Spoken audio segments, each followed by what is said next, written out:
En voilà un qui n'a pas peur d'avoir des crampes au bras. Devenu paraplégique suite à un accident de moto, Yves Croot pratique régulièrement le handbike. Mais c'est quoi au fond le handbike?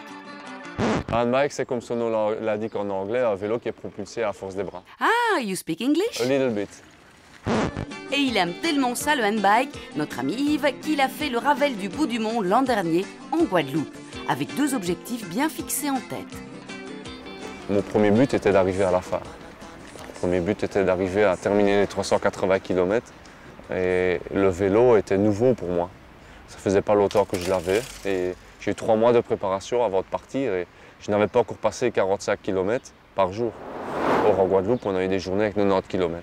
Le deuxième but était de faire passer une information, un message, qui est tout simple.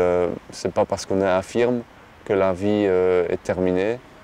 Il y a encore beaucoup de choses qui sont possibles, mais je pense que l'important, c'est justement de se mettre des buts et d'essayer d'avancer.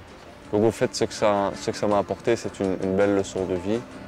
Et je pense que ça nous a prouvé qu'en mettant une personne invalide entre un groupe de personnes valides, il y a moyen vraiment de faire une chose merveilleuse. Et je pense que c'est quelque chose qu'on devrait faire beaucoup plus souvent.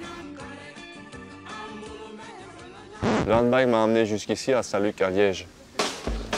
Car c'est ici qu'un très beau projet s'est mis en place. Un professeur et ses étudiants en design se sont mis en tête de réaliser une 50aine de handbikes à destination du Burundi et de handicap international. Pas facile de les réaliser si on ne connaît pas les impératifs qu'impose un handicap. C'est donc ici qu'Yves intervient.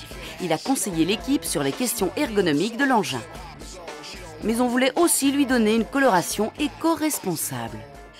L'idée, c'était de concevoir un nouveau type d'handbike qui soit conçu en partie de pièces récupérées de vélos, donc des vélos issus des parcs à conteneurs.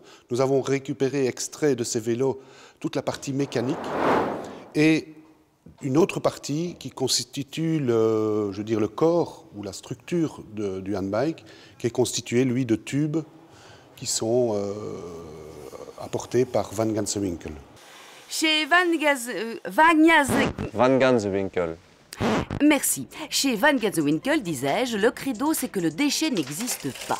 Étant donné la raréfaction des matières aujourd'hui, l'entreprise de traitement de déchets s'est lancée dans le recyclage de celles que l'on retrouve dans nos vieux appareils. Aujourd'hui, énormément de pièces de nos électroménagers proviennent de là. Pour ce qui concerne les handbikes, ce sont de vieux frigos qui ont permis de créer le tube de cadre principal du vélo. En fournissant gratuitement la matière à Saint-Luc, Van Gansewinkel participe à Bike for Africa. Mais la distribution de vélos ne sera pas l'unique action menée par le projet.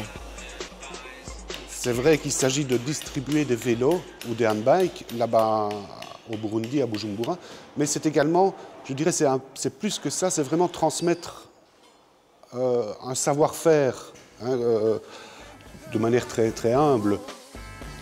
Pour ce faire, Pierre et 3 de ses étudiants collaboreront avec un atelier de confection sur place. Ils confieront leur méthode pour des véhicules mieux adaptés. Ah bah le programme va être bien chargé au Burundi, hein Olivier?